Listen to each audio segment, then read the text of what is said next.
it is a great pleasure to welcome our distinguished panelists today, Ken and Ono-san and Rashid, and representing leading companies and investors. Especially, I'd like to thank Rashid and Ken for joining us all the way from Malaysia and Singapore. I truly appreciate your participation.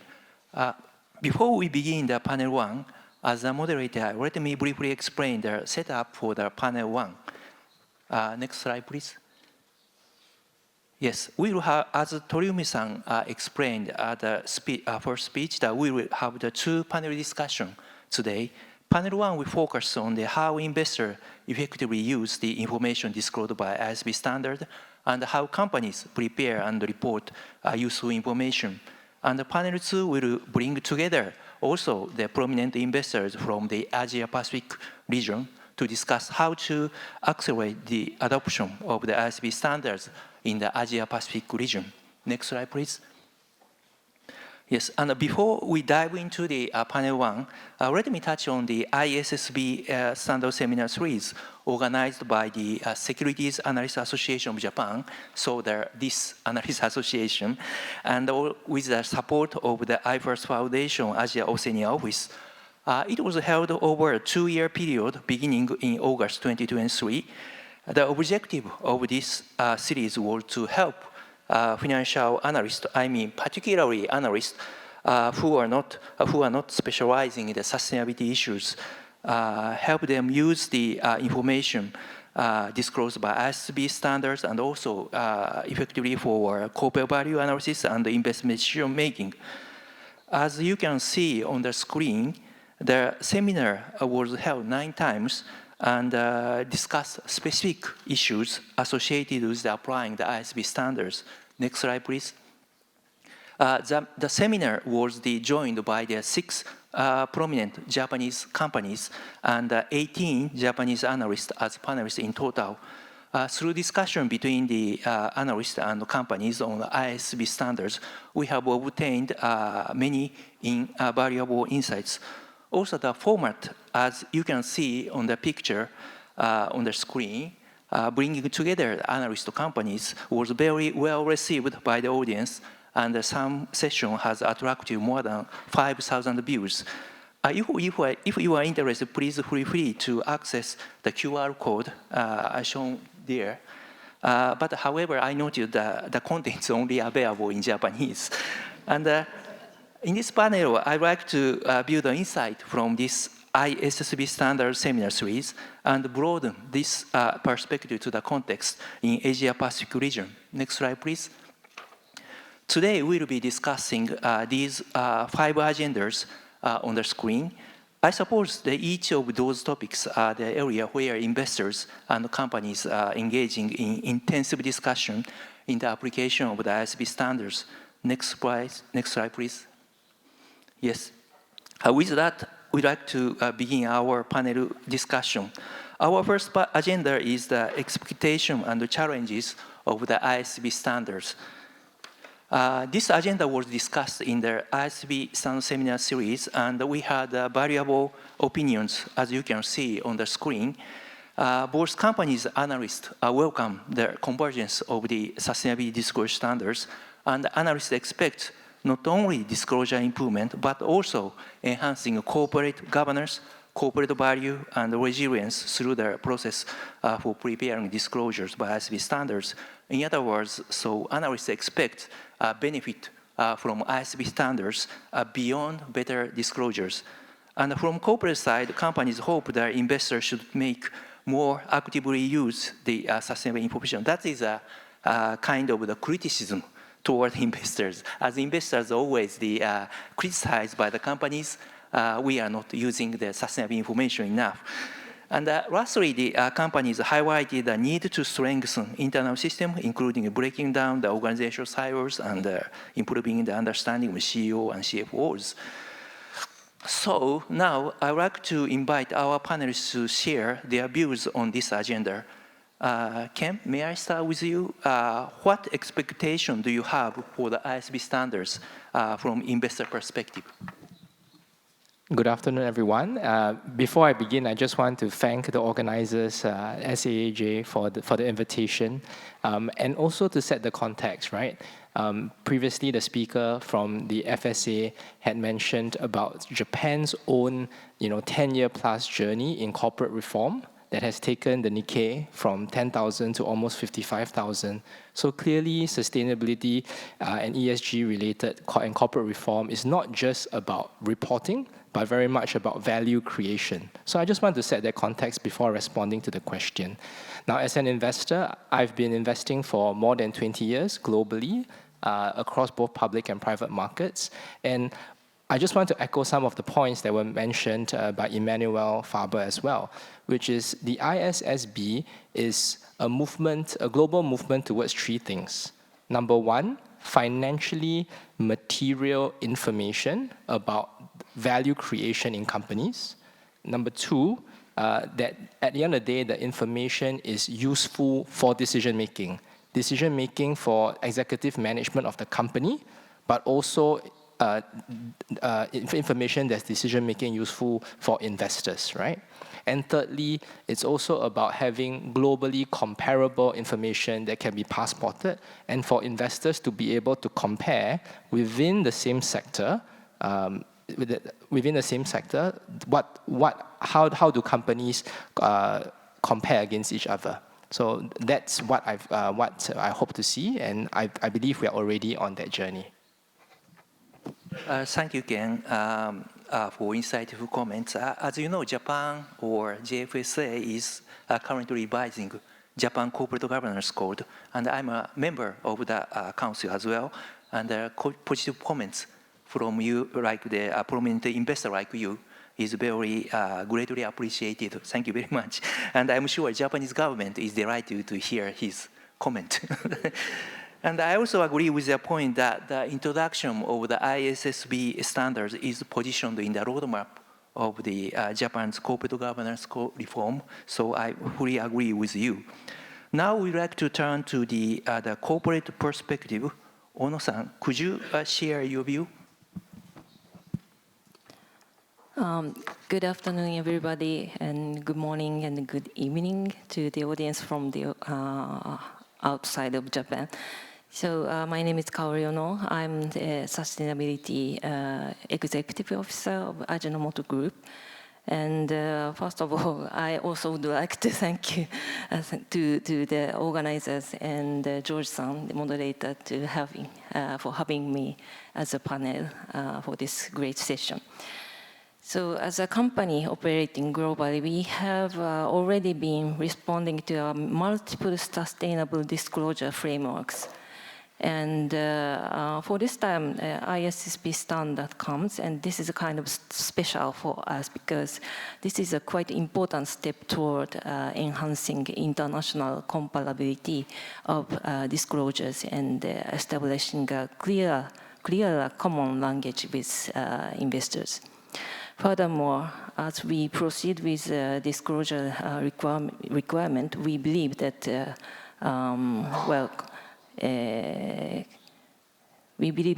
comparing our own efforts against the standard will make any shortcoming visible, leading to further improvement in our strategy and operations.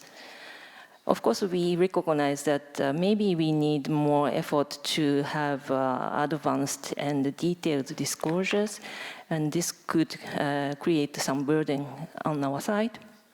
Nevertheless, we believe that the significance of ISSB adoption is substantial in terms of improving the quality of dialogue with investors and deepening their understanding of our corporate activities. Thank you. Thank you, Ono-san.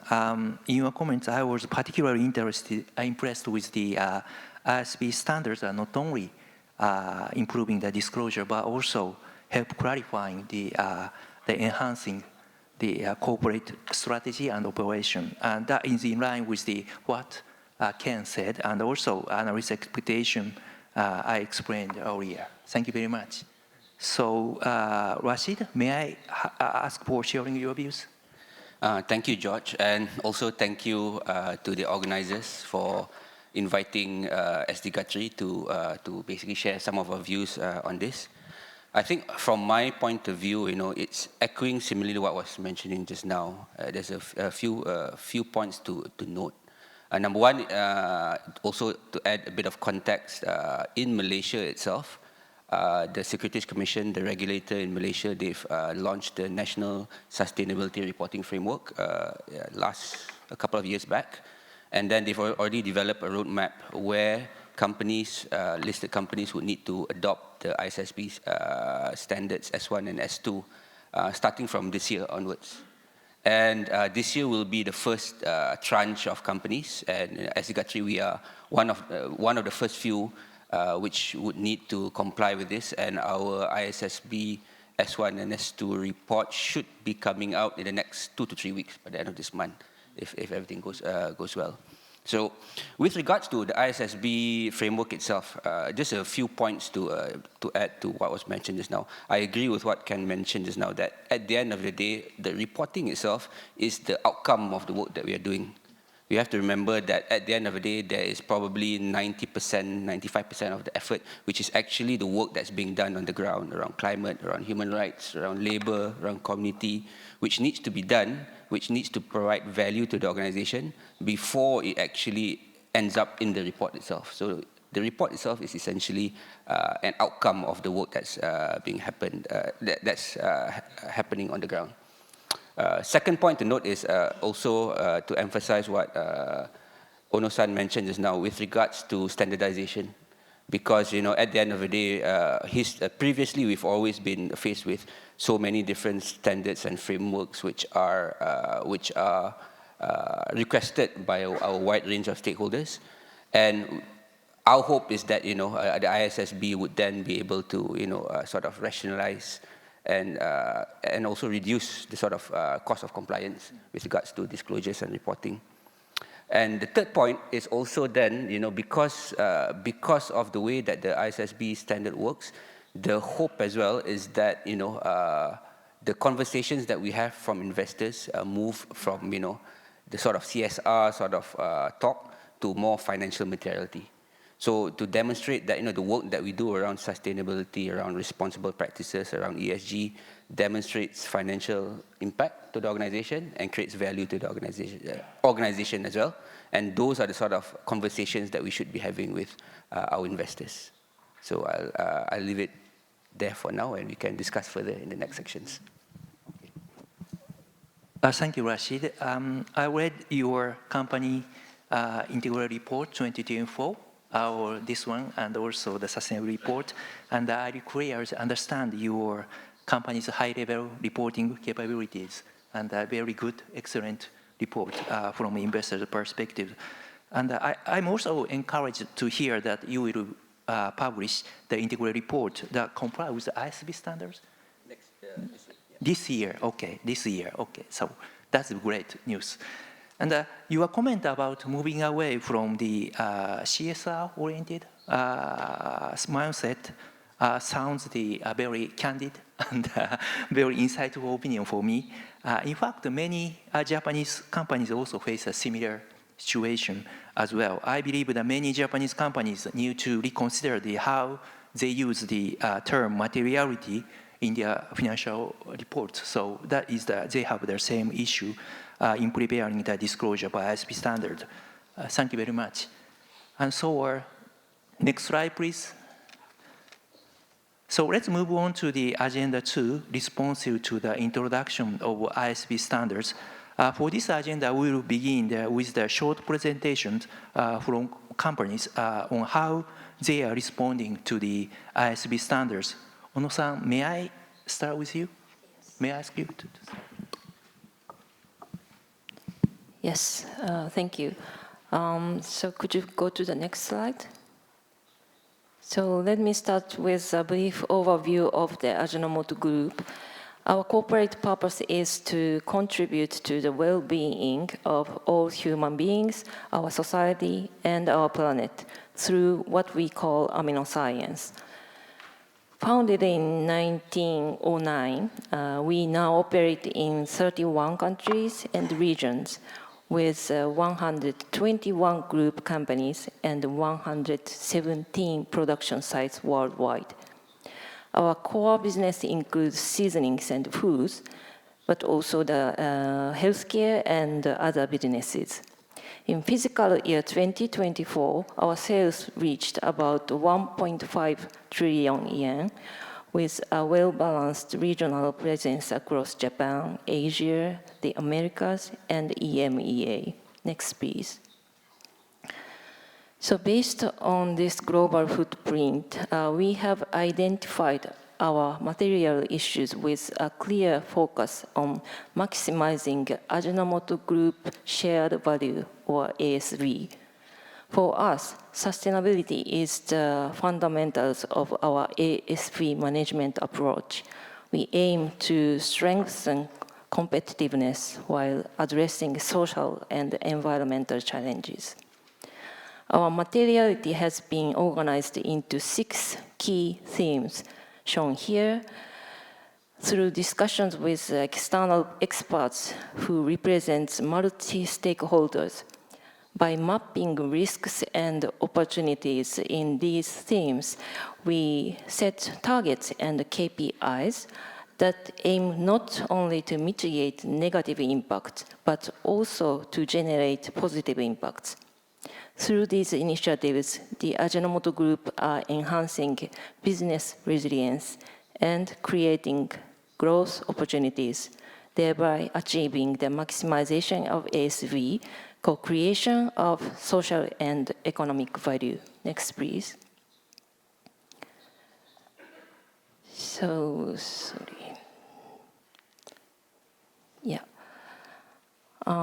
now let me turn to our preparation for ISSB. Our current target is to disclose our fiscal year 2026 results in next year, June 2027, in line with Japan's ISSB standards. In terms of priorities, our focus has shifted from CSRD to ISSB and ISSB, reflecting regulatory developments and our own assessment of relevance. From a single materiality perspective, we identified climate change and human capital as material items. Biodiversity or nature-related information is also key important issue for us, and we plan to integrate it in accordance with the upcoming standard.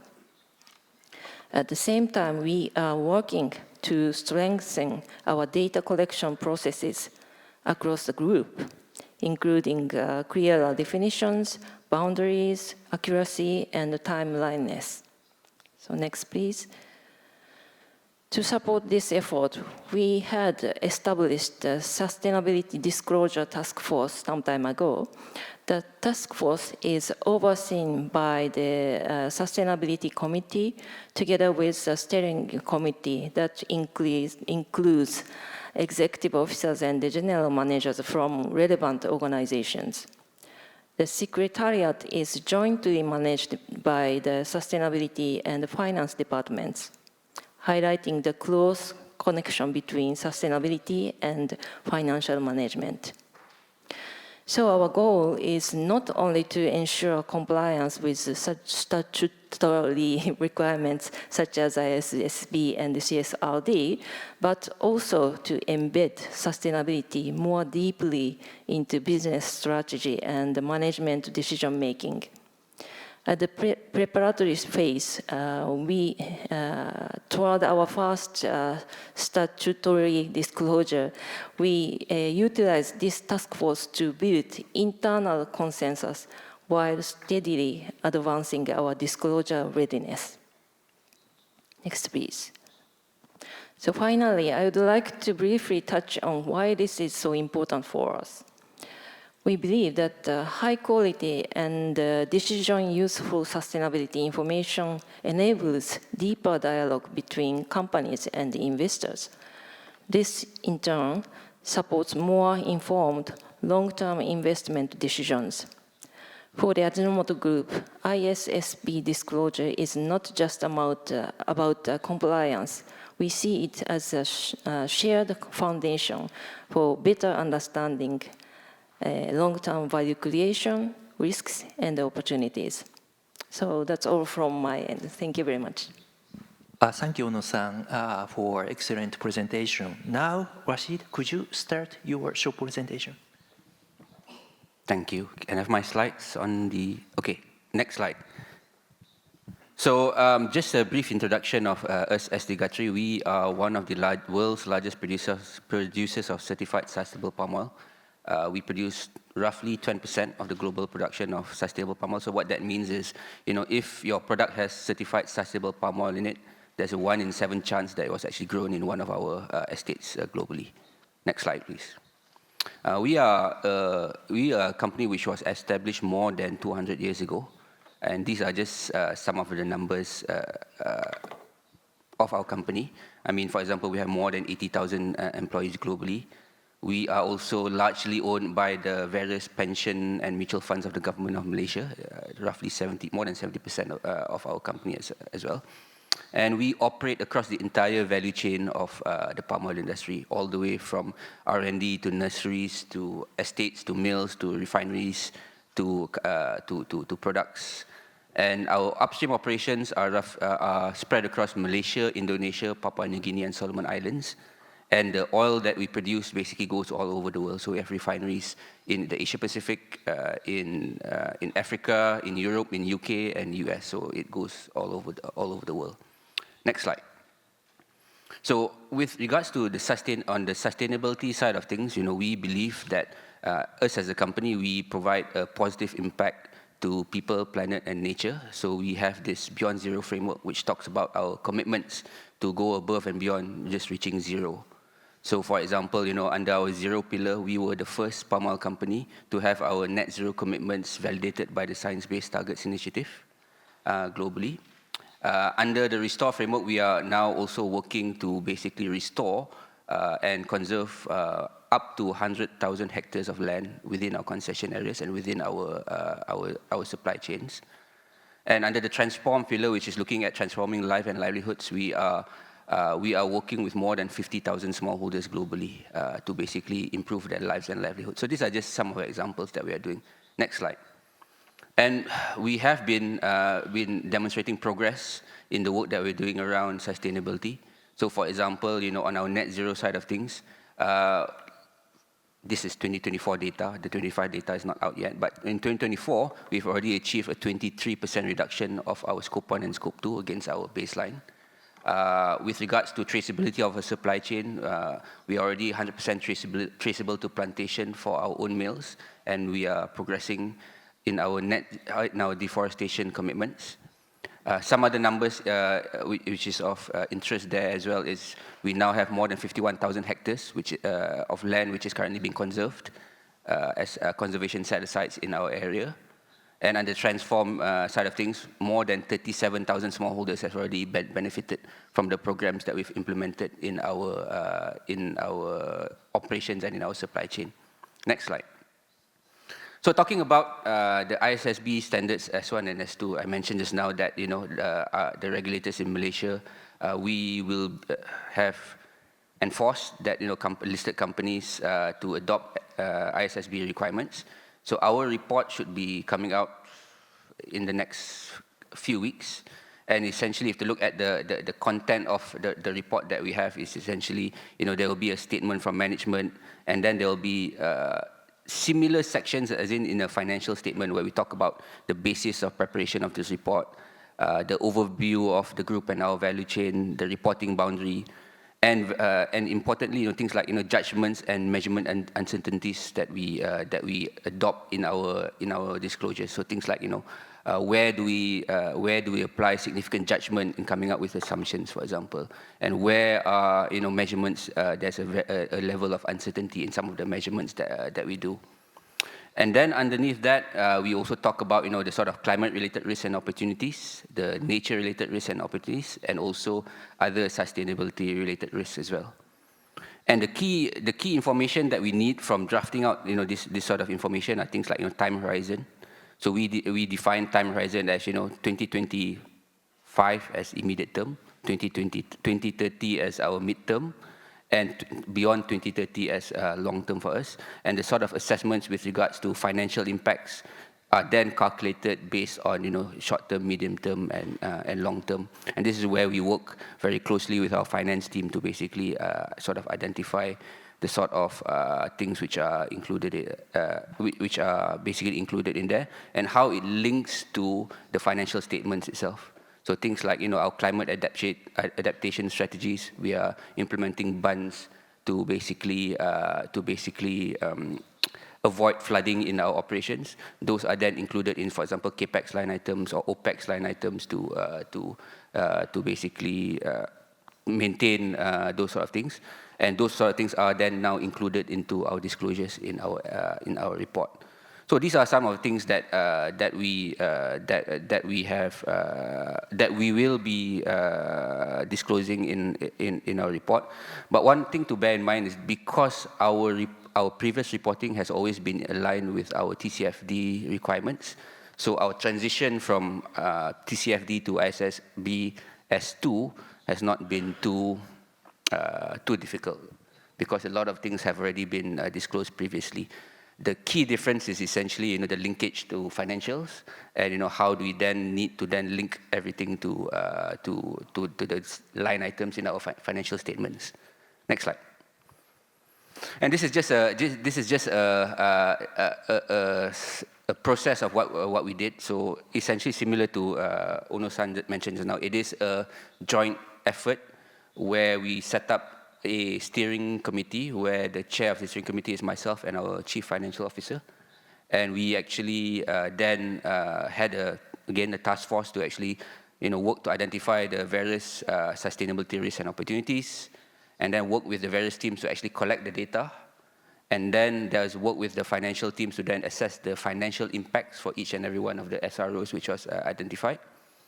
And then where we are currently now is we're in the process of final review and validation. So for example, when we say that we are spending X amount of million on our climate adaptation strategies, the finance team is now validating those numbers to make sure that it links with each and every one of the line items in the financial statement. So that there is that. Another thing to also highlight is that part of the disclosures as well is we have always been disclosing our GHG emissions, Scope 1, Scope 2, and Scope 3 for the past 4 to 5 years. And then for the past 2 years themselves, we've also gotten PwC to sort of conduct third-party assurance on our Scope 1, Scope 2, and Scope 3 complete data as well. So that has been an interesting experience as well, working with that. Next slide. So this is just another slide just to identify that these are the risks that we will be SROs that we will be disclosing in our report. There's the climate physical risks, the transition risks and opportunities for climate, and under nature-related risks, we're looking at water and effluent, and also biodiversity and conservation. And then other risks, we're looking at smallholders, human rights, and our sustainability certification. And if you look at the horizon, each and every one of them, we'll be assessing them at the short term, 2025 and 2026, medium term up till 2030, and also long term up and 2030 and beyond. So this is just to highlight that this is coming soon. So if you go to our website by the end of the month, you should be able to see our complete report. Thank you.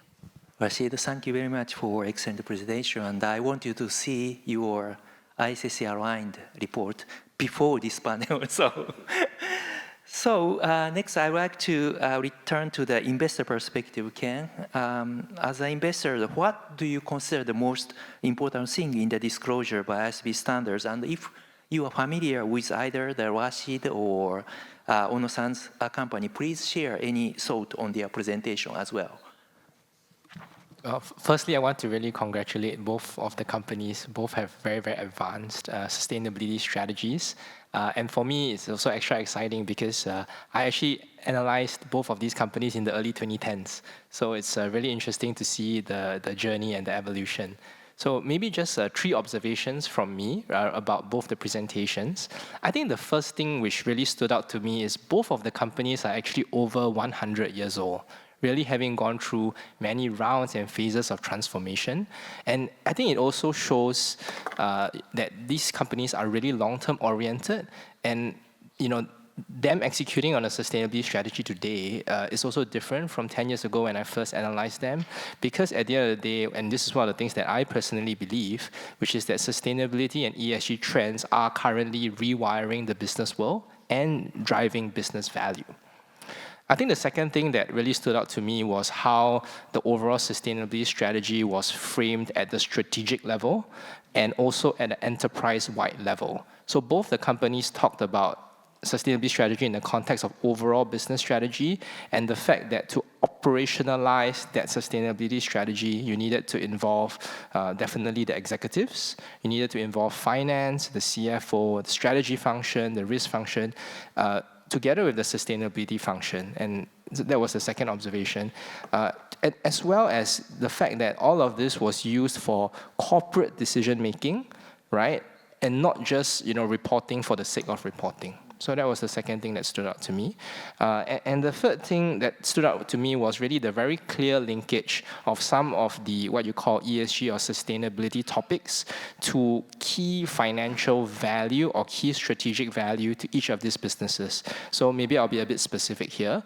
In the case of SD Guthrie, which is a palm oil company, they talk quite a lot about supply chain traceability as well as certification for RSPO, right? The Roundtable for Sustainable Palm Oil, because these type of certifications enable access to specific markets. And without these certifications, access to some markets could be a bit tougher, right? And then in the case of Ajinomoto, which actually is an intellectual property company, at the end of the day, that's what one of the drivers of business value is. They talked a lot about human capital, right? Because at the end of the day, how you attract talent, retain talent, train talent, that has a very key linkage to intellectual property, which is at the core of the business. Thank you, Ken, for those insightful comments. And this agenda was also discussed in the ISSB seminar series. Key takeaways from the seminar about analyst expectation was, as you can see on the screen, analysts stressed the importance to identify the opportunity and risks that are connected with the corporate strategy. That is what Ken stressed last his comment.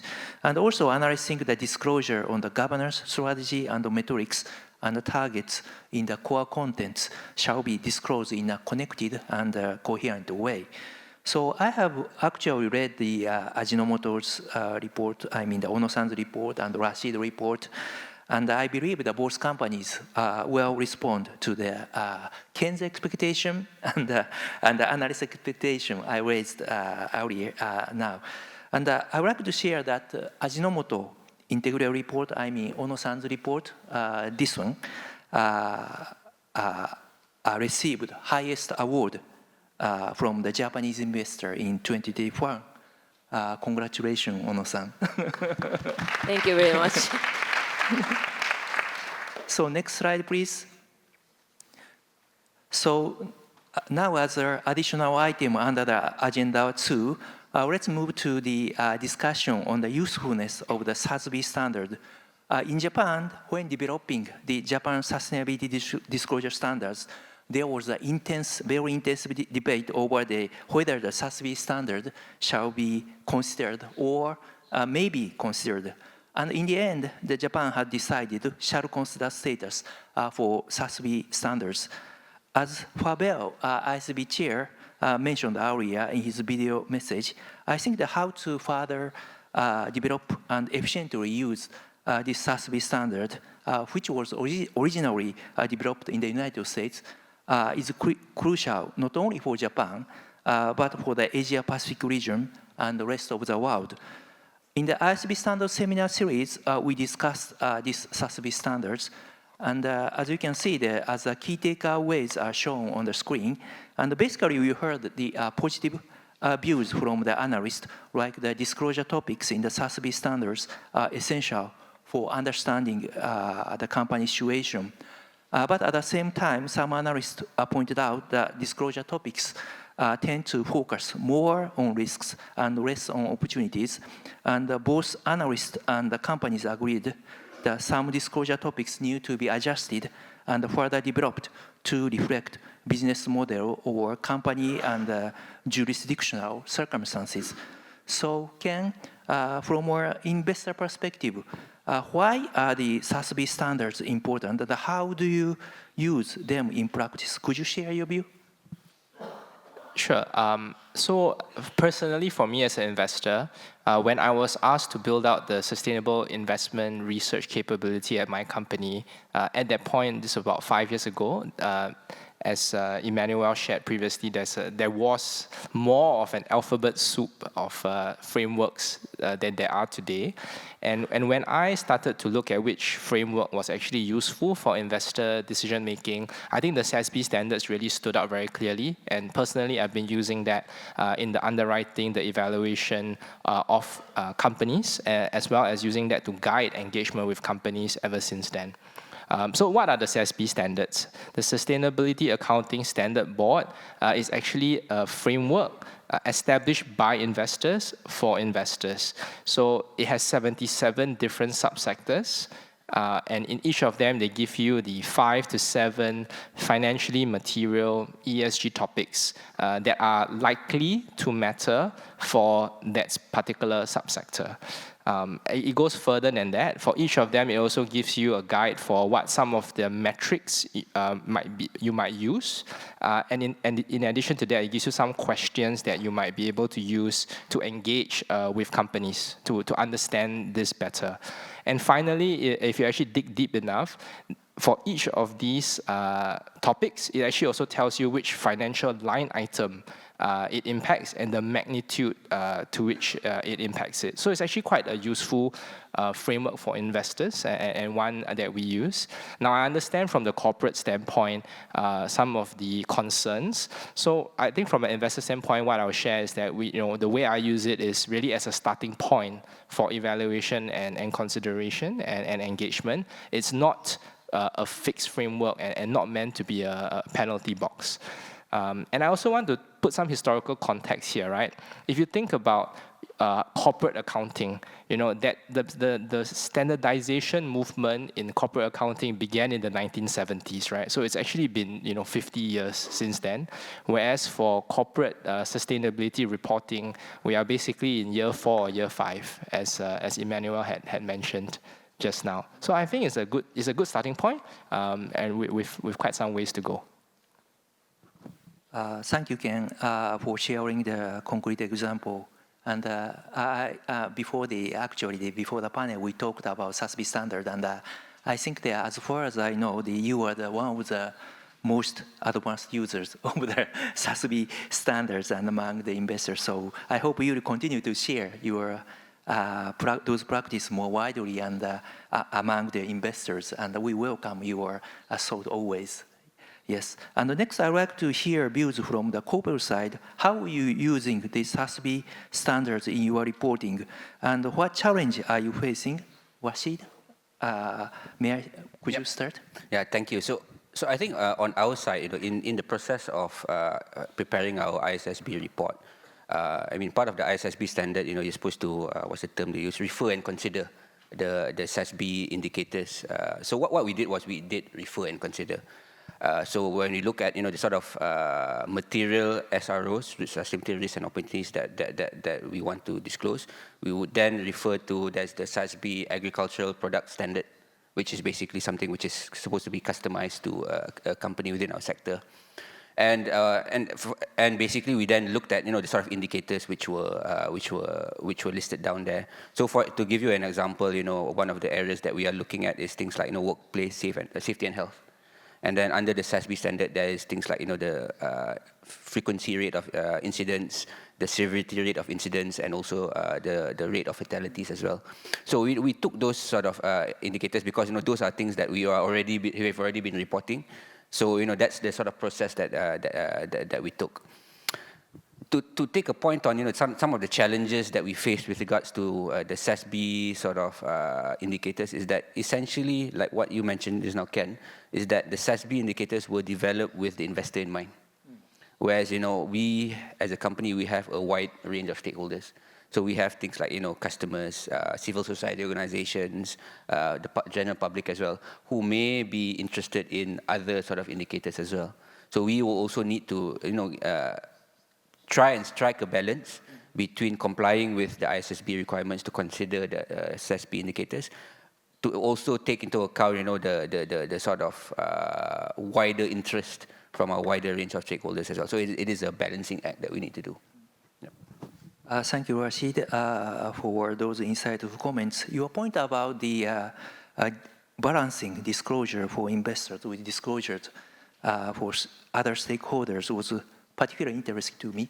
As the Faber ISSB chair mentioned earlier in his video message, the simplification of the interoperability with the ESRS in Europe may offer I hope, the useful guidance on this point. I look forward to seeing how this develops. Thank you. And Ono-san, can we hear your perspective as well? Yes, of course. So I'm so happy to know that Ken has been using SASB standards heavily because we have been disclosing the kind of index, SASB index on our website. And so what we consider that SASB standard is very useful to check if our disclosure is in line with the investors' priorities and interests. So we have been using the SASB standard for the processed food. So this is a kind of a bit of challenge for us because we have been operating many business areas, as you know. So maybe in the future we need to integrate the other standards as well, as Rashid mentioned. So thank you very much for sharing advanced example. Thank you. Thank you, Ono-san, for sharing your thought on how you use the SASB standards. And it's clear to me that Ono-san and Rashid try to use SASB standards in a very effective way. And as you know, the SASB standards are now currently being amended. And both of your sector, the processed foods and agricultural product, under the revision. And our analyst association, I mean the Japan Analyst Association, is think the revisions are moving in a very positive direction. Probably we might have to discuss the amendment of the SASB standards, and Ono-san and Rashid might have something to say on the revision, but given the time constraint, we must give up discussing in this panel, but if we have time, I'm afraid we don't have. But we look forward to seeing the better disclosures through the amendment of SASB standards. So next slide, please. So let's move on to the next agenda, the anticipated financial effect and the connection with the financial statement. So the effect of the sustainability-related risks and opportunities on future cash flows, especially impact of the opportunity as the outcome of our company strategy, is one of the most important information for analysts who assess corporate value. But ISSB standards introduce proportionality on this point. And considering the technical difficulty of disclosure, it is understandable to introduce proportionality here. But it also means the investor will see a wide range of disclosures depending on each company's disclosure capabilities.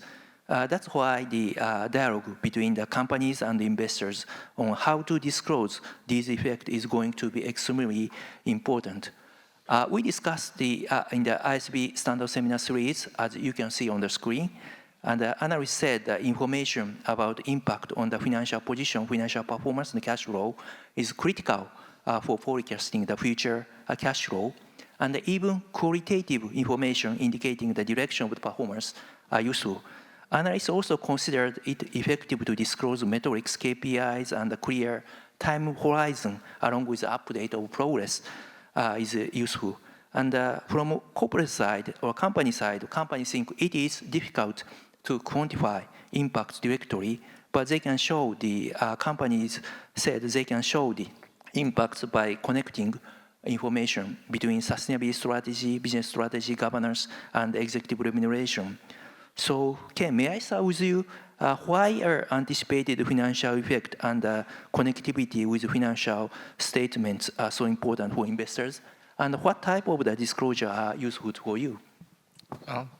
Thanks for the question. I think this is a topic that also often comes up. I think when we look at information, there are really two types of information, right? There's quantitative information as well as qualitative information. And I think that's kind of the framing of this question. When we look at the type of sustainability corporate information that can be provided, some of them are more readily and easily quantified. An example could be carbon emissions, which you can then translate to a value at risk if there's a carbon price. You can even provide a sensitivity analysis if carbon pricing changes, for example. So that's one example of something that quite clearly can become quantitative and sensitivity analysis. Now, there are other types of information that are very financially material for both management of the company and also for investors to know that might not be as easily translated to financial metrics. And a good example would be some of the human capital metrics.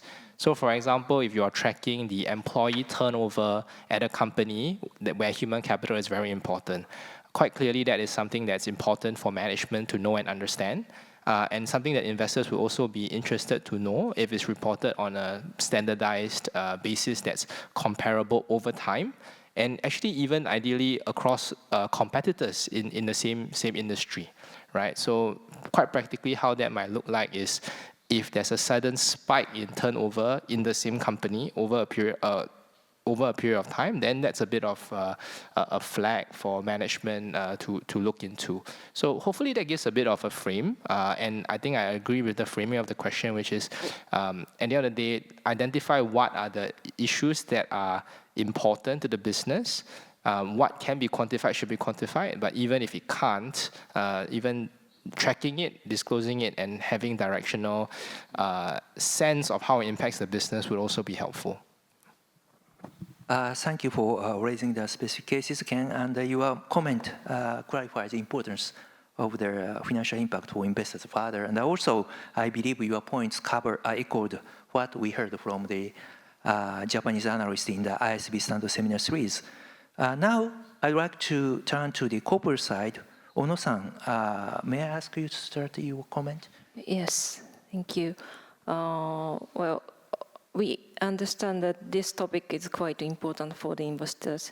On the other hand, it is very difficult for us to fully quantify all impacts with precision at once. So we have been taking step-by-step approach on this matter, starting with the areas of highest significance and gradually expanding the scope and sophistication of our analysis. So specifically in the area of climate change, same as last year, we have been conducting TCFD-aligned scenario analyses using 1.5 degree and 4 degrees scenarios, and have progressively expanded the revenue coverage of the products and businesses, including in the analysis. As of 2024, the revenue coverage of analyzed products has reached approximately 65%. However, further improvement coverage would require analysis of smaller scale products and businesses. That makes our lives very, very difficult, actually. So, we plan to address this while occasionally reviewing the importance of each product and business from the overall picture. So please allow us some time to fully comply with the standard. Thank you. Thank you, Ono-san. I understand you are taking a phased and very software approach. Rashid, could you share your view? Yeah, so on our side, I mean, I mentioned just now that we had identified the 7 sort of sustainability risks and opportunities, SROs, in our report. And what we tried to do is, where available, we will look at the immediate, mid, and long term to try and quantify, the financial impacts to each and every one of the SROs at these 3 different horizons. And like what Ken mentioned just now, it is not as straightforward as we would hope it would be. So for example, I mentioned just now that, when it comes to the physical risk side of things, when we're talking about quantification of, the sort of interventions that we do, we can then, it's easier for us to then identify, okay, we spent, let's say, 100 million on bunds, and, it then goes down to CAPEX or OPEX to maintain. So those are quite straightforward. But things like, for example, the changing weather patterns, the increase in temperature rise, which then would potentially affect our yields, for example. Yields itself is a combination of various things. So things like, temperature, weather, but also, whether we have enough fertilizer, whether we have enough workers to actually, harvest. So to try and then extract, what is the proportion of the yield performance which was impacted due to changing weather patterns is quite difficult for us to do. So we then provide a qualitative assessment of that rather than a quantitative financial impact of that. So it's a matter of going through each and every one of our SROs, trying to see where we can conduct the financial impacts and then link it to the various line items in our financial statements. And if not, to try and then at least give a qualitative sort of analysis to say, this is the potential impacts, but we can't sort of extract it out specifically because so and so reasons. So that's the approach that we've taken. Thank you, Rashid. I understand you are taking the very advanced and very thoughtful approach like the Ono-san's companies. Thank you. Next slide, please. So let's move on to the next agenda item, future ISSB standard setting. As Faber, ISSB chair, mentioned earlier, the ISSB is now exploring the standard setting for nature-related capital and human capital. So I would like to invite our analysts to share their views on these areas. We discussed this agenda in the ISSB Standard Seminar Series, as you can see on the screen. Analysts emphasize the human capital is at the core of the corporate activity and the key source of competitive edge. And within the human capital, analysts think the investment in the workforce is particularly important subtopic. On the nature-related capital, analysts agree that it is important as well, but its materiality can vary by industry and region. So, Ken, I'd like to start with you. How important are human capital and nature-related capital for investors? And also, are there any thematic standards you'd like to see? So I think similarly, I think previously Emmanuel mentioned that ultimately a lot of this reporting main driver is value creation, and it's really not limited to only climate. Climate might be where we began, but there are a whole host of other topics that are central to value creation and risk mitigation in companies. So there are 2 here. I'll respond to that first, and then I'll add a third one. Clearly, I think human capital is core, with so many businesses now being driven by intangibles, as was previously framed, with many of the companies becoming more asset-light. Human capital is one of the core drivers of that, right? So we're looking at things like how do you attract talent, how do you retain talent, how do you train people over time, and becoming something even more core and critical in this day and age at the cusp of even more artificial intelligence adoption in many other businesses, right?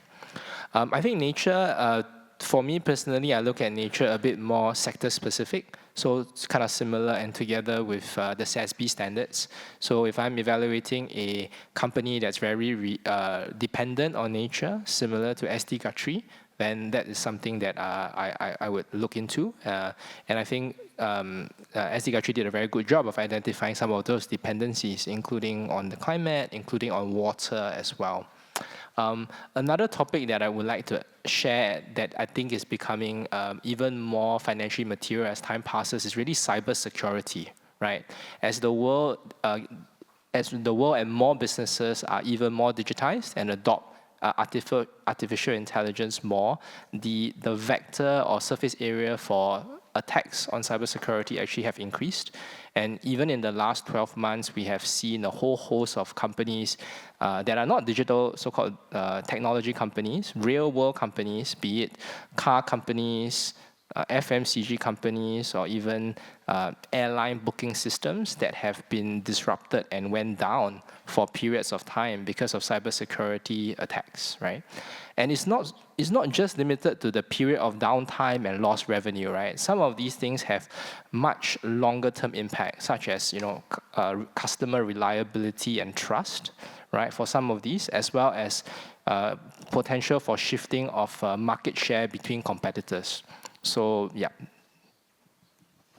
Thank you, Ken, for insight comments. And like many analysts in Japan, I understood you also place a great importance on the human capital. And also you also think sometimes the nature capital is important. And yes, and I agree with their cybersecurity has become a rapidly growing area of interest for investors in recent years. Thank you.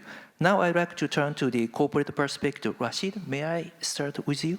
How important do you think the disclosure of human capital and nature-related capital? Very important. So I guess, I mean, like what Ken mentioned, we are an agriculture company. So nature is very important to us. And we have more than 83,000 employees, where 95% of them are workers. So, the human capital side is also extremely important for us. So talking about the nature side of things, like there was a mention just now that the exposure draft for the ISSB standard for nature should be coming out sometime this year. But we've been looking at the TNFD, the Task Force for Nature-Related Financial Disclosures. And we have already started to align our sort of disclosures with regards to our nature-related risks and opportunities to the TNFD sort of recommendations when it comes to disclosures. So hopefully, the sort of disclosure requirements under ISSB would be aligned with that, so that there's not much rework that needs to be done. With regards to the human capital side of things, on our side, on top of things like employee retention, talent, and those sort of things, because of the nature of our work, there are material issues that we need to look at. So things like forced labor, things like, freedom of association, things like community engagement, smallholder inclusion when it comes to making sure that the communities which are in areas that we operate thrive along with this as well. So those are some of the other material issues when it comes to the people side of things that we also need to take into account. And because when we conducted our materiality analysis a few years, a long time ago, those sort of things have already been flagged up as material issues to us. We have already been implementing initiatives, interventions, and also been disclosing. So things like, annually we also have this thing called the UK Modern Slavery Act statement that we also need to comply to since 2016 or 17, if I'm not mistaken, where we talk about the work that we're doing to basically combat modern-day slavery in our operations, and also the due diligence that we do in the supply chains as well. So those are some of the things that, because it's identified as a material issue to us, we would basically work on it anyway, irregardless of disclosure requirements. And hopefully, it will then dovetail quite nicely when it comes to the requirements for disclosures. Thank you, Rashid, for detailed explanation. Ono-san, could you share your perspective as well? Thank you. So I'm conscious about time, so let me just focus on the maybe human assets. Both of the topics are quite important for us as one of the largest Japanese food and biotech company.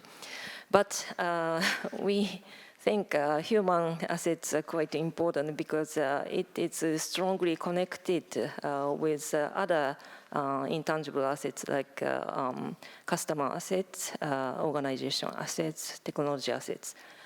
So we believe that we should invest to human resources which connects technology asset to strengthen the technology assets and create the innovation more and more.